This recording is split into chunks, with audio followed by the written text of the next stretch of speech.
Hi, I'm Othais, and this is the Repeater Carabiner Modell 1893, a Swiss Mannlicher. That's right, the intersection of Austrian and Swiss design. I'm sure this is going to be the simplest bolt action we've ever seen. Let's get it over the light box. With an overall length of 40 inches, you could say it's almost a short rifle, but that weight of only 6.8 pounds sounds like a carbine to my ears. It has a detachable 6-round magazine, although you would feed it from a cardboard charger. The round is, of course, the 7.5 GP90 cartridge. That's the earlier round-nosed one. Heyo, this is your friendly neighborhood May, reminding you to please like, comment, and subscribe to our channel. If you really enjoy our content and want to contribute directly, please consider supporting us over at Patreon or Subscribestar, or you can buy some swag from our C&Rsenal shop. Thank you all. Now, this little guy is something of the forgotten stepchild of the Swiss rifle history books, but he exists for a very good reason.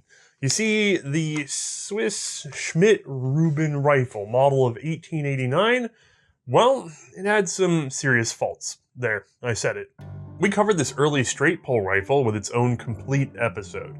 But, just as a quick reminder, this gun was developed for black powder and then rapidly adapted to smokeless, which means it had a few holdover features that kept it from being ideal in service. Now, we listed a lot of the oddities that went with the 89 in our earlier episode, but the major glaring issue for today's is its sheer length of the receiver and thereby also the extra weight added to the gun. Just to remind you, that length came about because the bolt was ultimately a modification of the Swiss Werndl rifle. This rotating bolt design, first among the magazine-loading military rifles, had a fairly long throw with a pair of locking lugs at the rear of the bolt, actually attached to the handle. Now, I happen to have that bolt right here, along with one from a Swiss 1889, so let's take a look at what the heck I'm talking about. Alright, here's our Swiss Werndl bolt, alright? And we don't need to know a lot about the gun except for the fact that this is the breech face, the chamber would be here, here's our extractor. This notch in the extractor is for cross key. This notch in the bolt body is for an elevator that would raise the cartridges, and then you'd be able to feed them out of that elevator, okay? And then we turn to lock, and our locking lugs are back on the back of the bolt. Now, everything behind this base of the extractor, this ring right here, this is all locking and cocking, right? Get the idea? Well, when you think of the Schmidt as being an adaptation of the Werndl, it becomes pretty apparent at the front, so at this line forward. Because we have cylindrical bolt body, really long extractor, right? And then, right at this collar, stuff starts happening.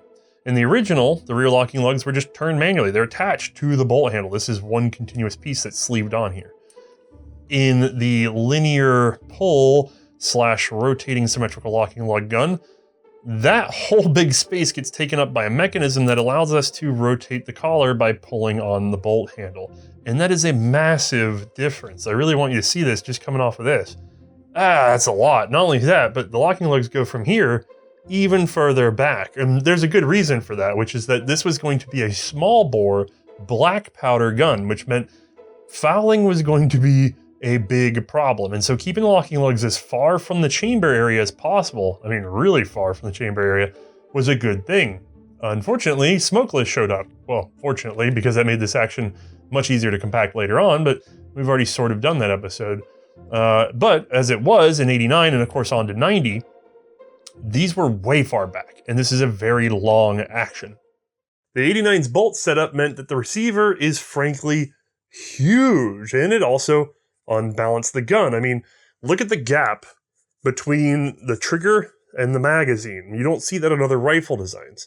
Now, all this can be largely ignored when you're dealing with a 50-inch infantry rifle, but as the century was starting to turn, more and more of an army was being dedicated to specialty roles, so shortened rifles or carbines were a necessity. Even without looking to the future, the good old cavalry needed a carbine. For the Swiss, that was the Werndl carbine of 1878, still chambering the 10.4mm rimfire black powder cartridge. Certainly a handy weapon on its adoption, it was now woefully behind the new small bore options. And of course, that soon-to-be smokeless 7.5mm cartridge. Just as a reminder, That new ammunition would become the GP90 cartridge, a rimless bottlenecked case, round-nosed bullet, and curiously, a paper patch. So even as what would be the 89 long rifle was being developed, a series of carbines were being trialed, and these could get kinda funky looking. Now the Swiss wanted at least 55 centimeters of barrel it seems, and from the tests, I'm betting more like 56, but adding that much barrel to the already long action means these guns were fairly long and unbalanced, which is why you see these weird shapes and folding stocks being tried. This process was of course taking time, which started to upset one Ulrich Willy. Having studied the Prussian army in Berlin, Willy brought back a lot of ideas to Switzerland, mostly focused on instruction, discipline, and technical control. He would rise to chief of the cavalry and got to work reforming his branch, publishing a new cavalry code in 1892. An ambitious and modernist man, Willy wasn't happy about the cavalry trailing behind the old black powder carbine. In October of 1891, he began sending letters. Where was the new cavalry carbine? The matter had been dragging for at least 2 years, and he feared it would be 1893 before he could get his men a modern carbine. Oh boy was he right and then some, because even with his kicking and fighting, it would take until June of 1893 for the Swiss Technical Rifle Commission to really sit down and decide on what they were doing. Several designs had been submitted for consideration. These were largely internal, with 2 from Neuhausen, probably variations of their guns that competed against the Schmidt earlier, and a couple oddballs I sadly don't have any references for, from Vogelsang, Krauser, and apparently a modified Mauser.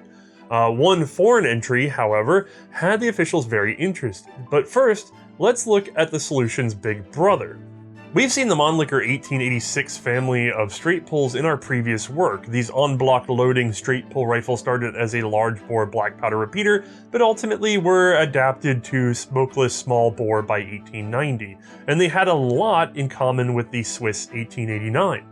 Both guns had started as black powder considerations. While the Swiss had gotten going late enough to adapt to smokeless powder, the Mannlicher had to transition to it, going from the Model 86 to the 88, and then the 1890. The Mannlicher also had to come around to small bore projectiles. Both actions were straight pulls and rear locking actions, though the Mannlicher used a locking wedge under the bolt.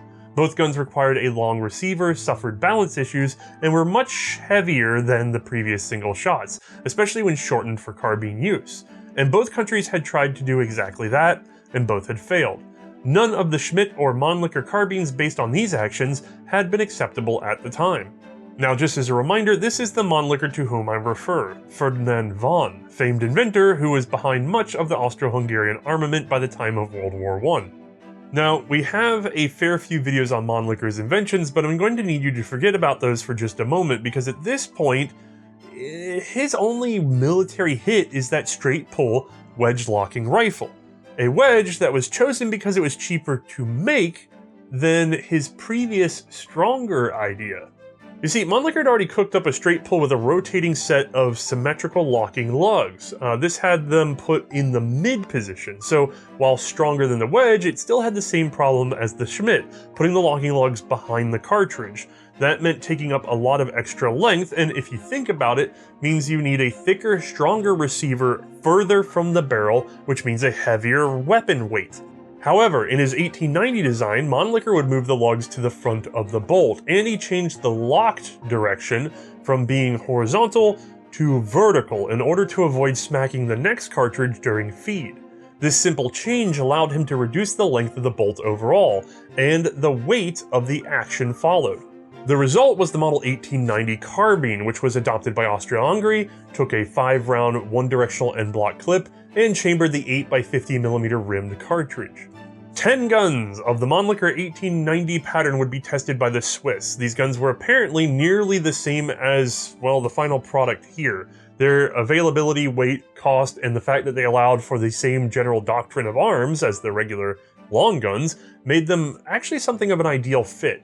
So, on March 1st of 1895, they were officially adopted as the repeating carbine Model 1893, apparently after the date of the first acceptance of the general pattern. This was, of course, still well after Willy's fearful 1893 predicted date. Sorry, bud, we got there eventually though. I don't think it bothered him too much because apparently that same year he fell into a bit of a scandal and resigned. Well, for a while at least. For anyone curious, he would return and rise to Commander-in-Chief of the Swiss Army during World War I. Although that actually has very little to do with our carbine today. Now, we have the 1893, and then thankfully we actually have something else worthy of talking about. We have the Austrian 1890, and we have, the Swiss 1889. So we can actually talk a lot about what this carbine is and what it isn't. Now, this is not our gun for today. This is the Austrian 1890 cavalry carbine, but I want you to take a quick look at it, right? Notice particularly the integrated trigger guard with the distended Mannlicher style magazine, very thick construction. Come on back, quadrant style rear sight. In this case being a cavalry model, no bayonet lug, but they did have provisions for them on other models, and exposed end of the barrel with the front sight right on out there. At the rear, if we look at the action itself, yes, it's the straight pull Mannlicher that we're used to, but because this is before the 1895's adoption, we have the old style round cocking piece. This is what Switzerland would have seen first before they got access to any of their own design work. All right, good. And now here is the Swiss version of this gun. Right off the bat, I want to make sure I explain one thing. This is damaged. It's supposed to be a little rounder through the trigger guard. It's a lot flimsier than the original Austrian pattern, and it looks like it didn't pay off in this particular poor gun's example. But other than that, we got a really good example. So let's go ahead and work our way through it. I'll start at the back. We've got a cut through for our sling. There would be a leather bund here. The end of the sling would come through wrap on, just like a Car 98A or a Car 98K. Metal butt plate, deep curve to it, bringer on forward, no semi-pistol grip, because at this point, remember the Swiss had not started using that. They were still using the old 1889. Come forward and, you know what, we'll look at the action in a second. Let's skip past that. We've got, actually, I'm gonna run all the way to the front. We've got the front sight, which very interesting to me at least, is the fact that this front sight protector and front sight and this front barrel band are all one single piece of metal, which is just fascinating. In order to take the stock off, you have to remove the whole front sight. Now, it's got a blind key in there that hopefully puts it back to 0, but that is a wild idea. Now, as I come on down, we're gonna have our lower barrel band, which if I flip, you'll see has a fixed sling loop on it. I mean, rattles a bit, but that's a fixed loop. It's not actually supposed to be flopping around. And then as we come on down, by the way, note the full handguard, unlike the Austrian version. We come down, we got a quadrant sight again, although in this case, it's a little different. Let me get this gun flipped over. This quadrant sight is zeroed for 300 meters, has a flip-up plate. Ooh, isn't that neat?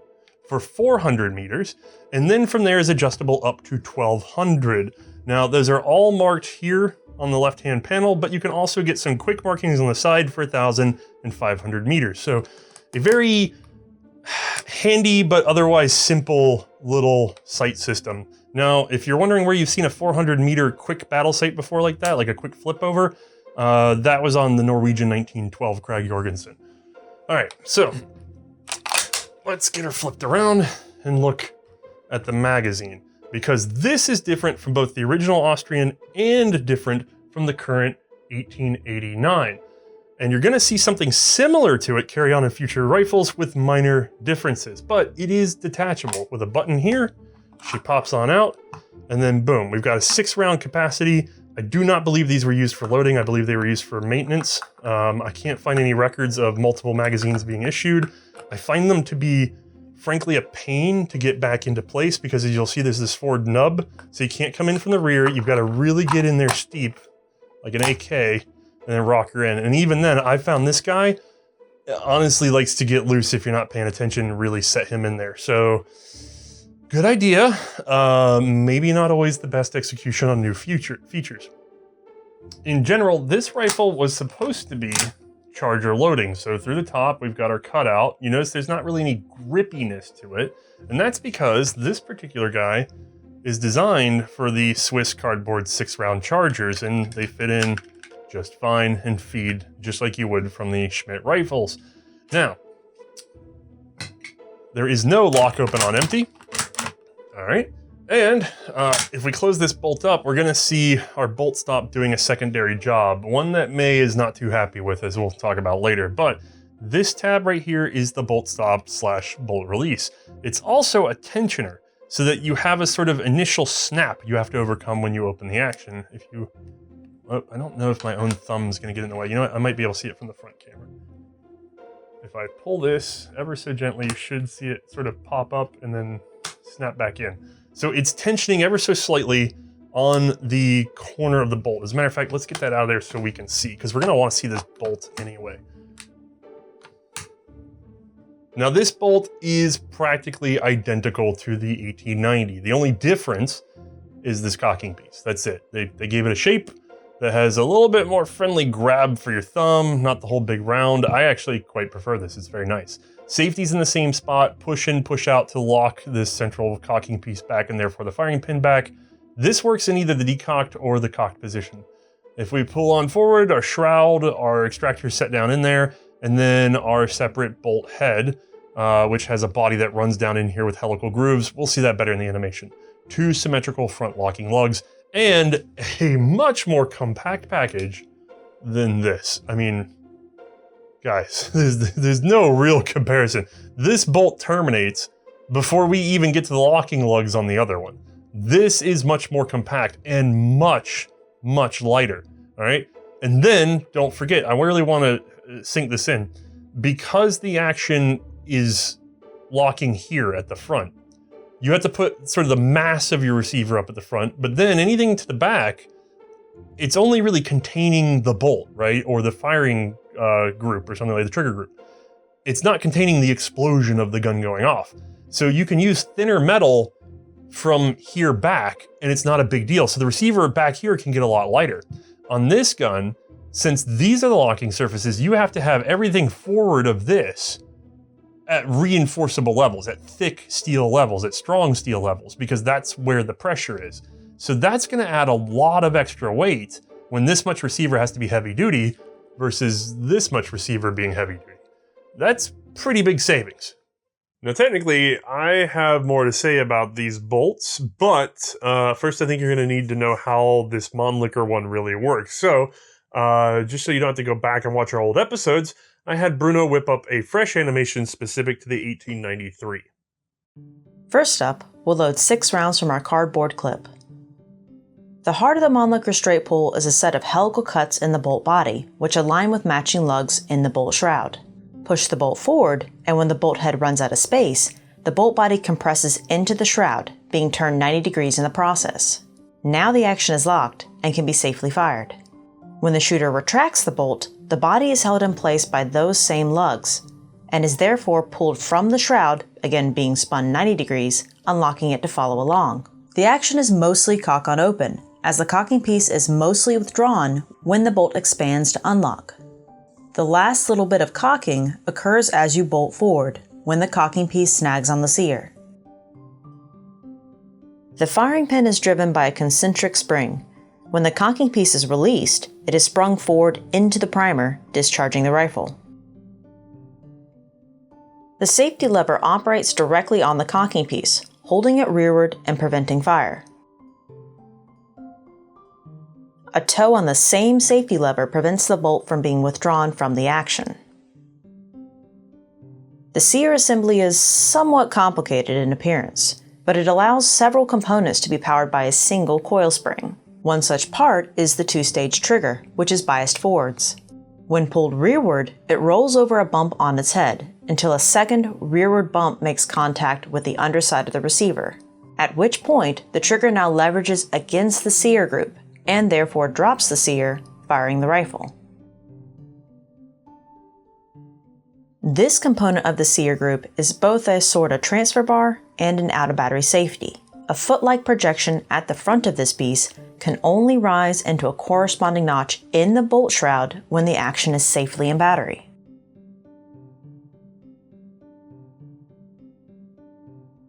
The ejector is also powered by the sear group spring. Riding along under the bolt, it is freed by a notch in the bolt body to strike the rear of the spent case, ejecting it from the action. Finally, the extractor is fairly simple. It rides in a groove in the bolt shroud and does not rotate with the bolt body. Alright, let's go see the real thing.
Production of this little honey was first undertaken by Schweizerische Industriegesellschaft of Neuhausen. That would be SIG for you folks that are dealing with modern firearms.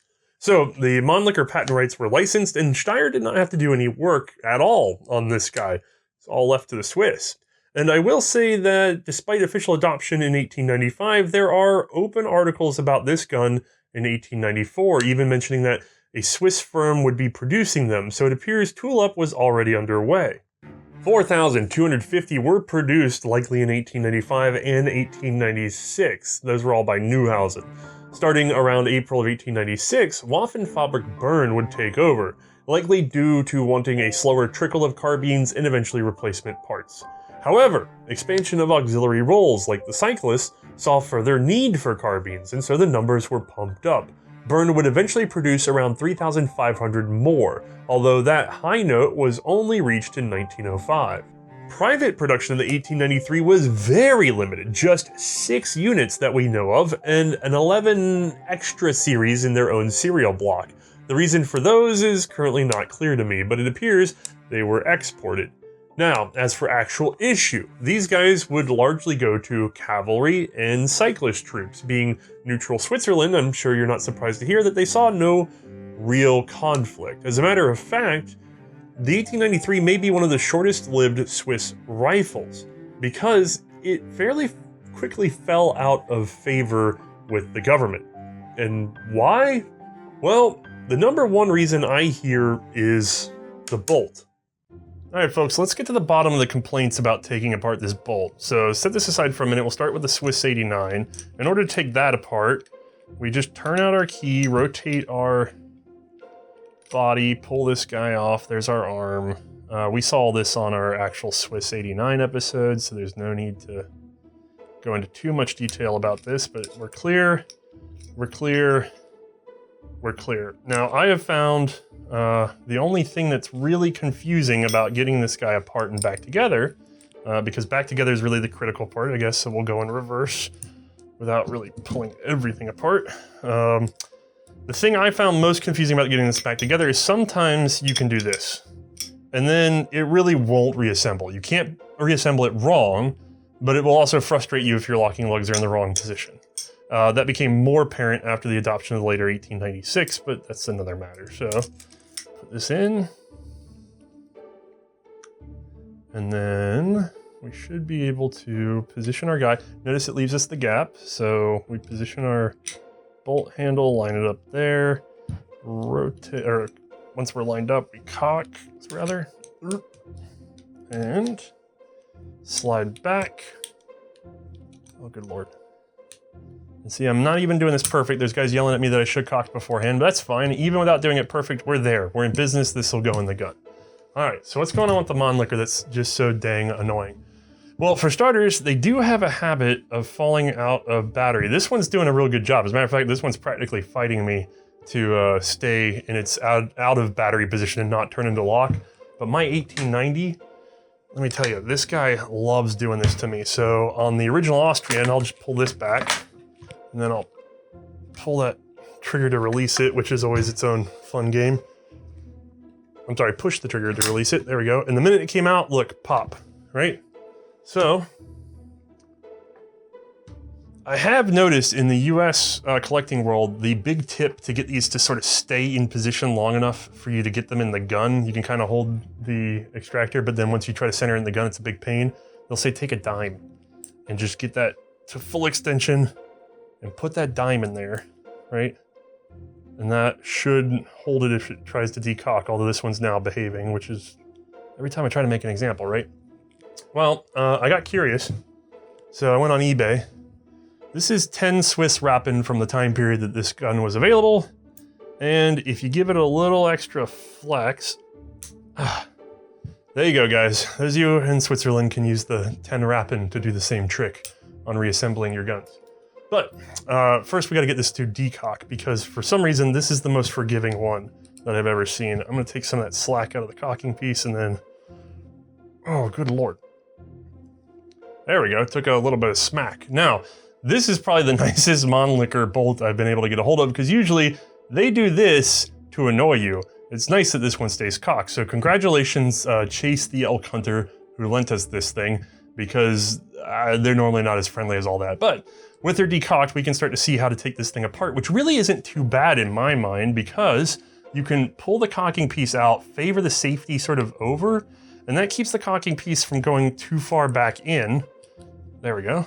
So I've got her set down, there's a notch there, and then I can just sort of tug and rotate until click and tug and rotate and tug and rotate and tug and rotate.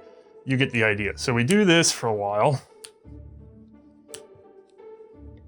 It's not nearly as slick as the other gun, but hey, we're getting there. There we go, we're clear. Now, at the front, we can pull everything out, but we have to kind of pull it together so that we get the extractor and the bolt. So we'll go that far, get the extractor clear, get the bolt clear. And then, from there, we can unscrew this cap. And there is a spring in there. Some spring pressure pushes that guy out, firing pin's free. So realistically not terrible, right? Other than that initial spinning, we're not too far off from the Schmidt, and boy, we're a lot smaller and lighter. So let's talk about reassembly. So when we reassemble it, what happens? Well, we start to have to really pay attention. So for starters, if you think about the Schmidt, it went together in such a way that it went together, right? It either is together or it's not. There's no halving it in any regard. Whereas on this gun, when I turn this guy all the way down, it actually desyncs a little bit. So I have to know that I want to manually align that channel. So I stop and I manually align that channel. Okay, that's one alignment I've done. I go to stick her in, and this is where we can get in trouble, because, see if I can manage to pull this off. You see how I'm pushing and turning, and I'm not really finding my way into the action? Well, it could be that this guy misaligned, or it could be that I'm just not quite catching it, so I'm gonna go in and roll the other way. I'm just not, no, Oh, found something. Okay, let's keep pushing and turning.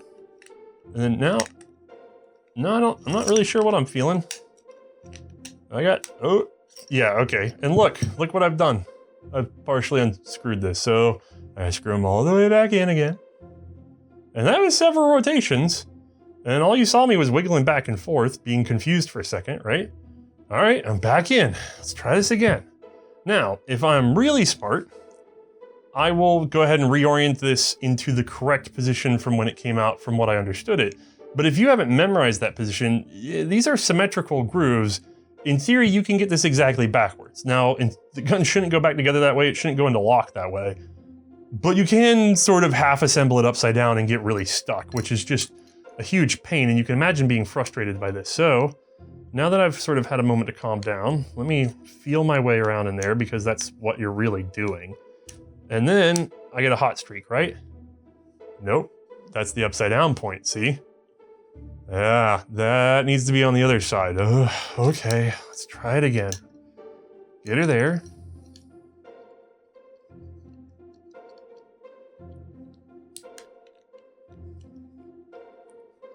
And boom. Now we're in the correct position. So remember I said you had to orient that cap. You also have to know the correct orientation of the bolt head. That's two things you gotta remember. You had to remember 0 things, well, arguably 1 thing on the Schmidt, which was to turn the locking lugs the right way. Now, once I have this in, I have to get it far enough ahead or behind, either way. Although ahead has just lost me my position. There we go, or behind. Either way, I have to get it turned out of the path of the extractor so that I can get the extractor down in there. Oop, on this side rather. I have to get the extractor down in there and aligned so that it can get sucked in at the same time as the bolt head, which of course, looky there, it's not exactly a just go and do it thing, because there's still some fiddling. I know my bolt head's aligned, I know my extractor's aligned, but I'm meeting so much resistance, and then I get it just right and it poops in. So if you're somebody who doesn't know this gun well, you're gonna think you're doing the wrong thing until you get the click. So much more has gone into this so far. Now, the final problem. If I go to reattach this cocking piece, I have to know to get this guy all the way into the decock position. So once again, this one doesn't like doing it, but I've got to push her down into lock. Oh, you know what? My safety's probably fighting me. Oh, push it into lock. There we go. See, so much simpler than the other one. And then twist this guy into place. Now, the good news is he picks up the threading pretty early, which makes it easy to start doing the same safety routine, right? You pull it all the way out and just keep tightening. Now, this is where the critical problem, I think, comes in, because we are affecting, in a way, the depth of our firing pin, although that should be controlled by the front of the firing pin as well, but we're also affecting sort of the stroke distance of our cocking piece. And you see I'm rotating? I've overdone it. As a matter of fact, I could, in theory, retract my firing pin enough to not be able to get around to go off. So you have to play with it until she's flush. And that's the third thing you have to inspect. You have to know that that has to be correct. So now we're getting in the range of asking quite a few things of your average infantryman. Now again, once you have it this far along, it's not ready to be inserted in the rifle like the Schmidt was. You have to then manually cock this guy back out. Oh, there we go. And in this case, she holds her position, so I don't need my 10 Rappen, and then we can just reinsert her in the gun. Okay, so, not the worst we've ever seen, but compared to what they had at the time, I'll take this for assembly. I'll take this for weight and compactness. While I haven't confirmed the story, a couple of my sources have said that troops were showing up for muster with their bolts dismantled in their pockets, having been unable to assemble them at home. I suspect, however, that this was really a minor issue compared to the major headache of having just one weird carbine in service versus everything else being standardized. This, of course, would affect you the most at the armorer level. While no specifics are given, Swiss authors note that in addition to having to get special parts, there were certain service operations that armorers could just not do, and so they'd have to go back to the factory, shipping back and forth unnecessarily compared to the, say, Schmidt 1889. Ultimately, the Swiss engineers would improve the Schmidt action, moving the locking lugs to a mid position, actually a lot like the old Mannlicher design really, and in the end this resulted in the 1896 infantry rifle, but would also be further developed into a cadet carbine, and then eventually the 1905 cavalry carbine based on the Schmidt system, a rifle that would solidly displace the 1893, although it did take some years for production to catch up. It would still be a decade or two before the Mannlichers worked their way out of service, completely out of service anyway. Moving more and more to the periphery, they would even get down to being used as drill rifles on occasions. Usually, however, they were just privatized. Now, on most Swiss guns, we're used to seeing these P codes with a 2-digit date representing when the firearm was handed over to the soldier at completion of his service. However, conversion programs for the K11 meant most older guns stuck around longer than usual. So when you traded in your 1905, you probably got back an 1893 Mannlicher. So P-codes on 1893s tend to be earlier or even non-existent, as they stuck around in inventory until a large liquidation, the date of which I'm unsure of. Alright, that about covers our little gun here. I wish I could have gotten a little nittier in the gritty, but being neither really Swiss nor really Austrian, these guns have not actually received a lot of research attention, at least not in hard depth. Still, a very unique firearm, and we're gonna have to go by and get Mae's opinion on whether or not she finds this as intolerable as the Swiss did. Alright gang, we've made room for Mae, and we have plenty of room for this little, carbine slash, it's kind of like a carbine and a short rifle. It's mostly had carbine. A baby. It's carbine to me, especially the weight. The weight is definitely carbine. The length does feel more short rifle. That's what's weird about it. So it doesn't feel like it should be the weight that it is. We have the Swiss 1893 Mannlicher, the Swiss Mannlicher, and we're already halfway into the ergos. But why don't you keep going? What do you got here? But to be fair, we're not wrong. It's the length on this guy, it screams to me short rifle, but you're right about that weight. It definitely feels carbine-esque when you pick it up. I'm expecting this to be much denser than what it is, and I think that's because of my experience with the K11 back in the day, because that thing it's got this similar length, but the weight is just there. That screams short rifle. Yeah, this is the short rifle K11. This is definitely there for the carbine 1893. Oh, you're trying to pass it to me? Hold on. I'm just trying to get the length out. Oh, okay. All right, take the carbine and then I'll get the 11. There we go. So, awkward team, go. Yeah.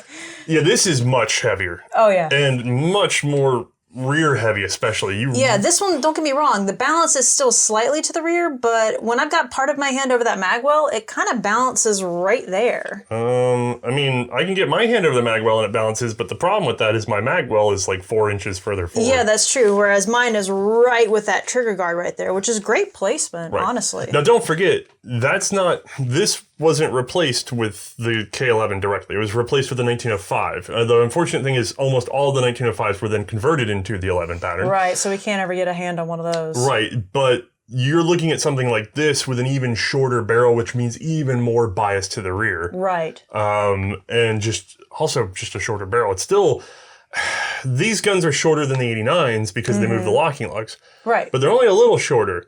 The receiver on this is still much larger than the receiver. I mean, the receiver on this gun is ending, I mean, we're rough approximating, but the receiver is ending up by the rear sight. So you're saving a lot of length on the action with that particular Mannlicher. Yeah, you definitely are. And this was like off of the 1890 Mannlicher style system that we're looking at, right? Right. I actually, weirdly, we happen to have one of those. We're bringing out all of the ones it relates to. I'm not gonna lie, this is the nice thing about having a series that sticks to a certain era, is that it's much easier for us to do these comparisons when stuff has managed to stay on loan a little longer, or do we wanna hold them up we next happen to to have it in-house. Yeah, look at those two. They really are pretty spot on. Now, one of the big things that stands out, that cocking piece is totally different. Yes, this had a round cocking piece. Yeah. They would change that when they went over to the 1895 long rifles that most people are familiar with. And then a totally different cocking piece ended up in Swiss service with a big thumb pad. Yeah, it's really easy to use compared to that guy. It feels weird to have to grab a little knob as opposed to, I can just wrap my thumb around this guy and recock it if I need to. Yeah, this is thumb and forefinger. That is definitely just put your big old meaty thumb on there and pull back. But definitely cool. I feel like we got a mishmash of systems here, and you're not right. It's definitely Mannlicher-esque with that. Right. So how do you feel about this stocking?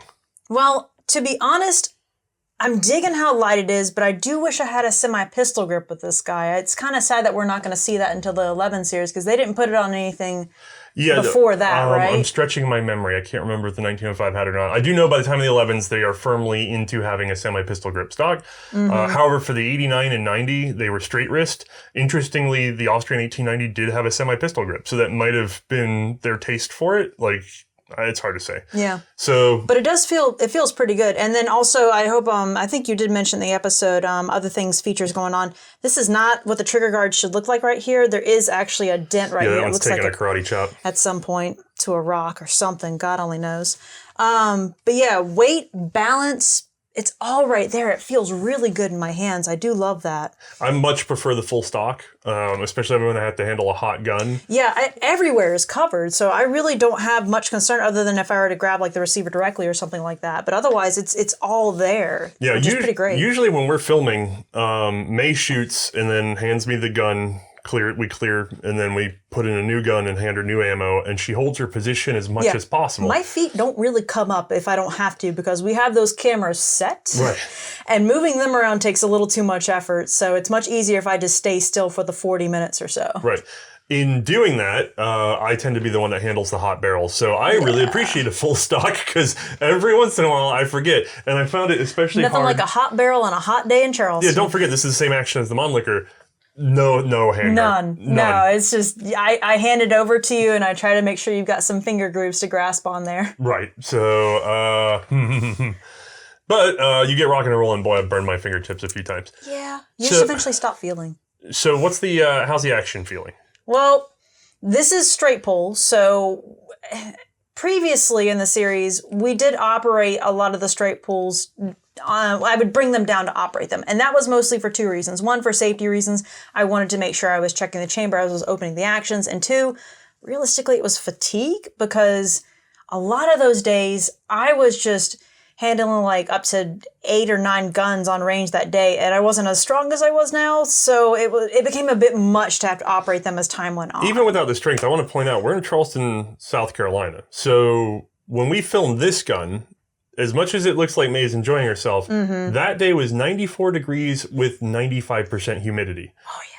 Love it. So I'm used to breathing swamp. You wear out fast. We're not going tactical just on that front. No. Second is she's doing a string of them. Third, we're usually watching the ammo on the guns because for this gun, which required some special attention, we still only fired 30 rounds out of it. Yeah, and then like we wanted to make sure, of course, ammo was tested previously, so maybe 30, 35, something along those lines. That's true. But on range, you're talking about maybe 30 rounds. Right. And that's all the experience you really get to have with the gun because we got to go on to the next thing. We're always in production and also just making the ammo is a pain. And granted, these guns get a lot of inspection before we take them to the range, but you never know. They're 100-year-old guns. Something could go wrong. It's almost like something did go wrong with this gun, but we'll talk about that in a moment. It's foreshadowing. However, and this is relevant. I know this seems like a side story, but it's very relevant. You'll see in a moment. Right.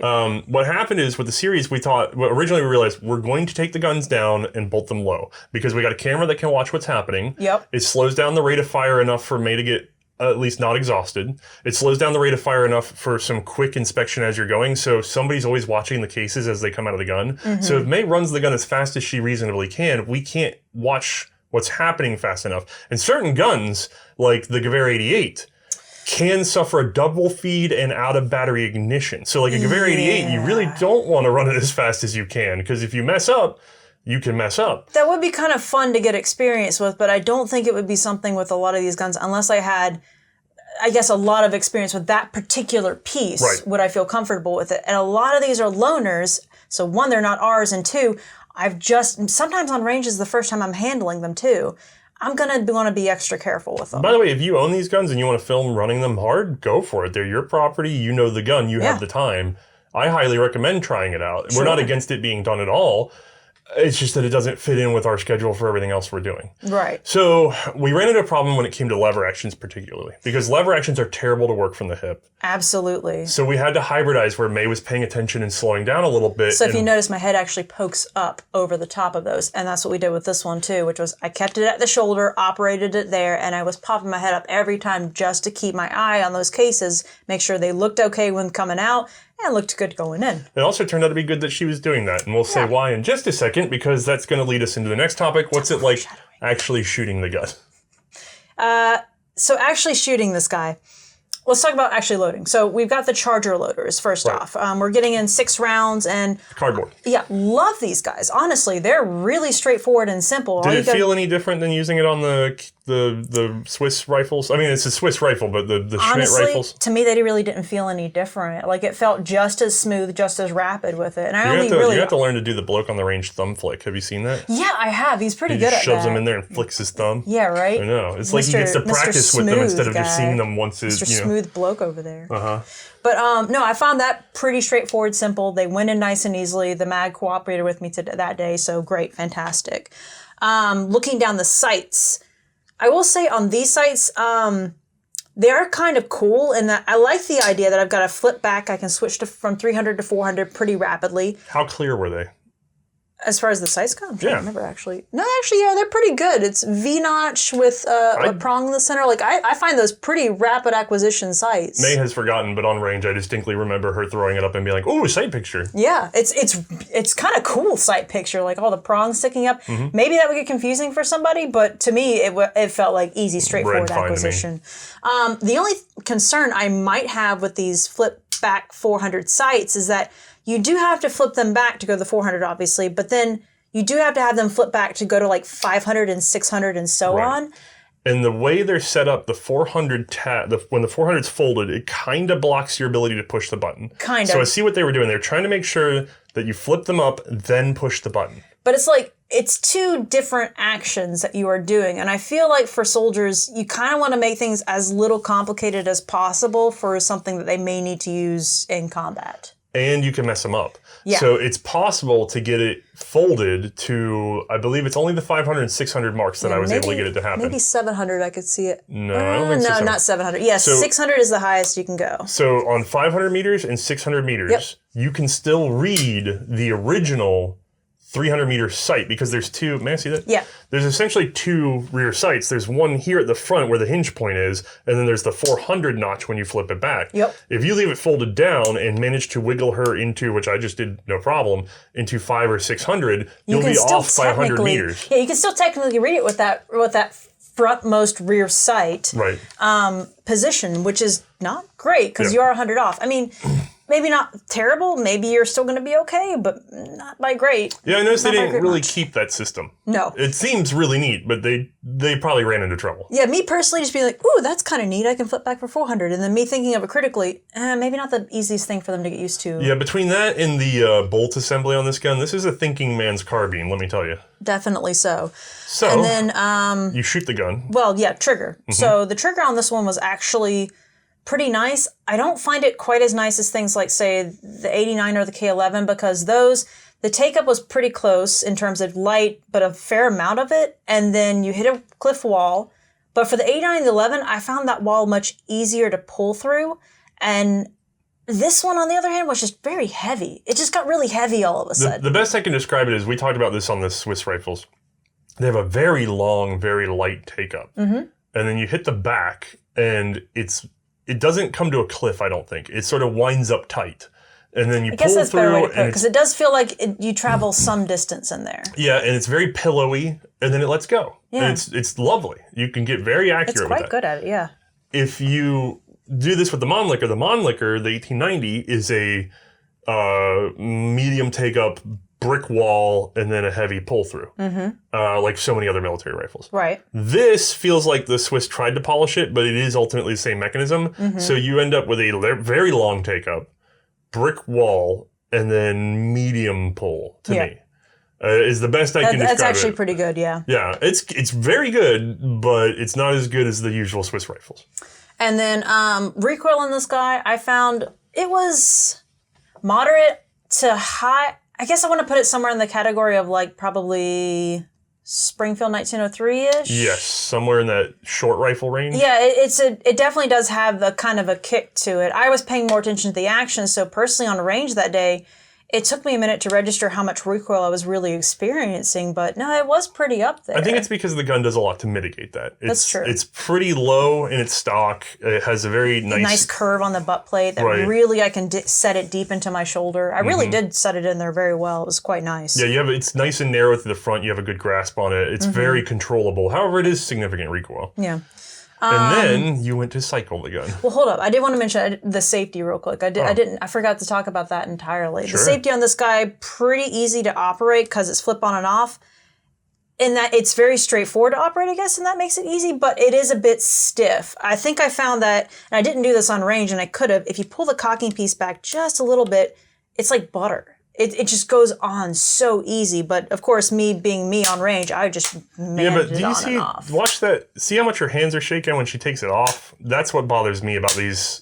It's bothered me about the Mannlichers, the 1890s and 95 Mannlichers. It's always bothered me how you have to come completely out of position to work the safety. And then it's a very stiff safety, unless you thumb the cocking piece and play with it. And then you're two-handing the safety. That's true. It just doesn't seem like a very good combat safety to me. I guess I could see that. All right, so now I'm really excited for this part. Okay, he's built it up. Because she shot the gun, it went bang, and then you go to cycle the bolt. And we're doing our hybrid system where we've decided, okay, we're going to start cycling straight pulls from the shoulder, but we're going to get your head up and look down and really see what you're seeing. I'm going to keep an eye on the brass. We're going to try to go, at a good rhythm. But these guns really like it when you snap them open and closed. Oh, yeah. I don't know if anybody's handled a Mannlicher 1895. They're usually the most available thing in the market. They feel exactly like this. And they have if you try to open them slowly, God help you. If you open them quickly, they're nice and smooth. Well, if they're not a rebuilt one that's poorly fitted. Yeah. So zip is always the way to go. So Mae throws it to her shoulder. Boom. Thankfully looks over the action. Zip, and what'd you get? I got a whole face full of bolt that day. Yep. And this is why, ladies and gentlemen, I don't just zip. I don't just speed through these. Would it be easy to totally do? Absolutely. Would I love to do that? Definitely. I'd love to do some of the Mad Minute stuff. Easy is you get exhausted, but you get exhausted, but I would love to practice that, and I would love to get really good at that with some guns. But the problem is that, well, one time, and then two, honestly, every once in a while, I don't trust them, and that's why. Why do you leave your thumb to the side? Well, because several have tried to eat my thumb. Why do you not whip the bolts back and forth? Well, because sometimes they come out of the freaking gun into my face. And honestly, I wasn't in any danger with that, because aside from just whacking myself with a bolt, because lugs were all fine, everything was working internally, they were turning in place. Hold on, let's be fair. The first time it happened was not on camera. That was the one you're seeing. We already knew it was a potential issue. Oh yeah. The first time it happened, how freaked out were you? I was pretty freaked out, because you're not expecting that. You're expecting it to stay in the gun. The thing that you're operating to push in all the cartridges and stuff, you're expecting to keep doing its job and staying with the gun. You don't expect it to come flying at your face. Yeah. So the first time it came ripping out, I just looked at it, and then I looked at it, and I was like, did I do that? I know. I dove on it to figure out what was going on. Our buddy David, who does the ammo, was there. He was like, what the heck? I look, and the thing that really bothered me is I couldn't replicate it. No, he couldn't. He tried. And so I think he managed to one time in your total use of it. It was our test firing day. Yeah. That it first happened with you. It was your first shot. Yeah. And from there, we test fired it 8 times and then had to go back and reload ammo again for the episode. And Dave and I both couldn't replicate it. No. So we thought, I concluded falsely that I must have bumped something? Yeah, so it's the bolt stop is on the right-hand side. And the bolt stop on this gun, it's very interesting. It rides into the bolt a little bit to give it a little bit of resistance from opening, so that it doesn't... bolt release. Yeah, so that way if you snap the butt on the ground or something, the gun just doesn't fall open, right? It's to keep it from inertially opening. It's just a little... It's almost like a detent bias, right? Sure. So what I figured was, okay, the gun needs a cleaning, because what probably happened is Mae whipped it back, and it popped out, and it just got stuck by grit or something, and then it didn't pop all the way back in, and therefore... It just inertiaed out, stayed out, and then it came out. Right. That was my assumption.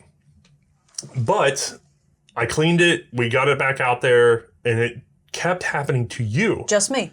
I only managed to replicate it once, and it's because I was varying my rhythm to try to get it just right. Yeah. And it's something about Mae's rhythm timed out just right. So what was it times out just perfectly. We tried catching in high speed, but we ran out of ammo. Yep.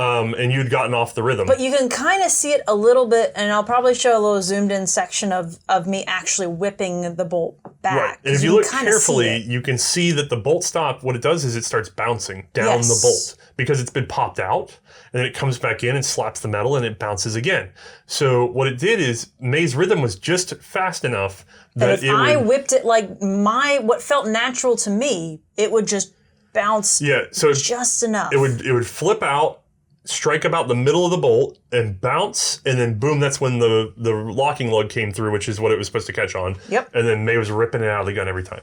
So we had to slow down your rhythm, so that's why on this particular one, your footage looks a little weird, because you kind of have this double cadence. Yep, I basically have to go pop, pop in order to prevent that from me just ripping it out of the action every time. Right. Now, of course, this can probably be blamed on slack developed in the spring, but I would consider this to be a major fault of the rifle. And I'm surprised fact that can be done, period. I mean, it happened to us, and I can find no mention of it, but then again, I have so little in the way of Swiss records, I don't know. There may be something there because the gun's so poorly researched. I wonder if that's come up before. If anyone happens upon research that does support any of that, or talk about that at all, let us know. Yeah, I'd love to see more on that, because it has to have come up with that many troops. I'd be curious to see, or if it just simply is just a matter of it's a 100-year-old gun and it did finally have a part that wore down, and that was the part. I don't know. This was lent to us by Chase, by the way, so thanks, bud. And, thanks for the loan. I'm sorry about your bouncy gun. I did stretch the spring on range so that it would sort of stop doing this. It seemed to help a lot. I think we only had one instance of it after I stretched the spring some. So yep. I still slowed down to be on the safe side because, again, not super great for footage if every single time I'm having to put the bolt back in. Now, the other thing that we found on this gun, which happened to us at least once, is that the magazine shot loose. Yeah, that was interesting. Because it has a... Is it the follower just kind of floated in there? Or? No. It's it probably got... It's the release button is all set up linearly with a compression spring in line with the gun. Okay. So when you fire, it bounces the release. And if that spring tension's not high enough, again, another slack spring issue over wear, then you can bounce the magazine loose. And we had at least 2 bad feeds from that. So that's another thing that I had to kind of go in there and clean up and...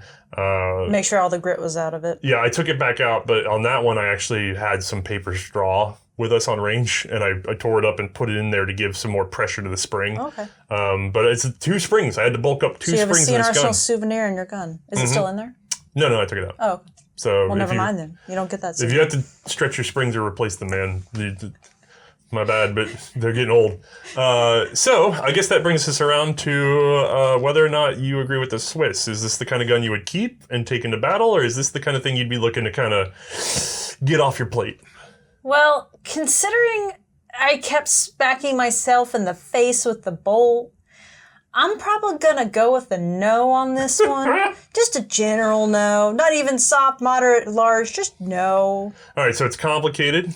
Theoretically, the Mannlichers are prone to jamming if they build up rust or dirt, although I have not experienced that yet. Theoretically, we haven't experienced it at all. But ours are clean, and we don't mess with them. And we do clean them. I could mud test them in the sense I could throw mud on them, but that's not really how that would happen. What would happen is they'd start suffering rust from being in the field for long periods of time. Yeah, so not really, it'd have to build up. That's a destructive test. Like, there's no way I could do that test without ruining a piece. No. But in theory, they have more friction surfaces inside the bolts, so therefore they develop problems sooner. I also can't do deep cold weather experiments because, again, Charleston, South Carolina, but I have a feeling that because of the number of mating surfaces, they're probably not as good in the cold weather as the K series would be or the Schmidt series would be. Mm-hmm. But if it weren't for the part wears, so if I'm trying to think of this a little more critically, if it weren't for the fact that both of these parts were a bit worn out, both the springs. What if we think about it as just an evolution as this? Because this was a serviceable little carbine. That was okay. It's got some, vulnerabilities to mud. They're gone. Right. Right. We're no longer end block clip loading. We're stripper clip loading. And we've got a full stock, so we're fully protected. In every way, the sights are better. In every way, that is better than this. And I can't even recall whether you gave this a yes or no, but I feel like this probably did get something of a soft yes. Probably, yes. So if anything, if this had given us a perfect performance, it probably would have had an actual yes. Assuming your magazine stays in the gun and the bolt stays in the gun. Yeah. Assuming the gun all stays together, that would have been radically better. Yeah. But that also kind of goes to show you that we're just like this little last bit is an opinion. You know what I mean? Right. It's just projection based off of a small number of rounds. The actual experiences can vary pretty wild. Mm-hmm. So, and to be fair, if we hadn't had the faults that had occurred, I'd probably still had similar concerns about potential errors, at least with this bolt release. You think so? I don't think we'd have ever noticed. Maybe. I mean, it's possible. It's so simple to operate it, and I could see myself potentially whacking. I don't know. It's maybe a concern I could have had. That's the thing. I don't know. To be fair, on the original Mannlicher, the bolt stop is built into the trigger, and you have to push the trigger forward, which means if you're death gripping the trigger or not paying attention, it's just holding it in tighter for you. Right. So, I don't know. I definitely think they should have kept the original bolt stop. Yeah, that seems better. That's not a great bolt stop. No. But only because of the fluke that we managed to see the problem. Yeah. Anyway, so this is kind of a weird one for you. It's like Schrodinger's yes or no. I didn't think I'd ever really find a Swiss that I would say no to, kind of, but I'm kind of still leaning towards that no just because I really don't like that bolt. Well, personal experience tells you no, but logic tells you yes. And I'm going to tell you, most soldiers would go with personal experience. Yeah, they would. All right. Well, how are you feeling, Mae? Would you still do you still think it's beautiful? Do you still think it's fun? Yeah, I still find it a heck of fun, and I still thought it was absolutely beautiful gun to shoot, and there's a lot of pro with it. I just personally have such a poor experience with it just because of my natural use with it. I wish I'd had the experiences you and David and other people had shot it, but no, I just get the bad experience. I'm going to go out on a limb and say that this is just bitterness talking, because this is the one Swiss rifle that she does not own, because she bought up all the other ones when they were cheap, and now we're broke and can't afford something as nice as this. To be fair, and they're also nice ones, so yeah, I don't have to shop the top end of the market. Yeah, well, to be fair, I don't think we could afford to have your collection if we were trying to buy it today. Nope. But that's why you get in early, folks. Yeah. And for all you who just turned 18, sucks for you. We got there first. I know. I feel so bad for this guy. Sad. That's all right. They tune in here and they can get informed as possible so that they don't, they get exactly what they want. Okay. Because the one thing we didn't have is this sort of in-depth warning ahead of time. Yeah, that's true. We definitely did not have that. That would have been nice. No, it was a free-for-all of who knows what you're getting. Yeah. Anyway. All right, guys. Thanks for tuning in. Hope you enjoyed this one. Yep. Have a good one. Bye.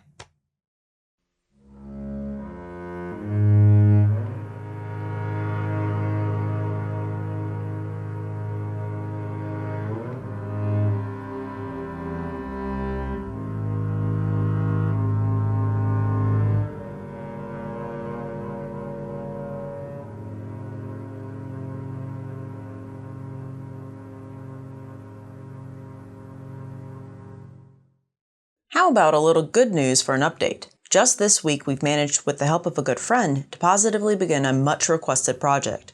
For those of you who aren't supporting us on, say, Subscribestar or Patreon or Utreon, the image on your screen is a handy clue. See you next time.